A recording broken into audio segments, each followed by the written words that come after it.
Hi dear friend, so now we are introduce our keyhole type non-lock slider, semi-automatic and automatic assembly machine. So this machine output is about 3000 ticks to 4800 ticks per hour. And the zipper size is about 1.15 and 1.25 and 0.85. So now let's see the details of this machine. So as you can see, this machine have two vibrating discs. So one is for zipper puller, another one is for the slider body. Okay,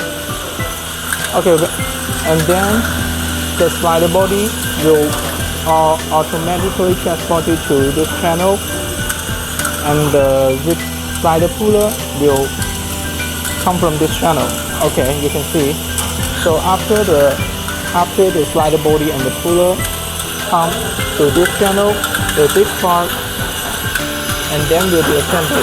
And this part is past the slider nose, and then finally will go from this part. And this part is separate the slider body.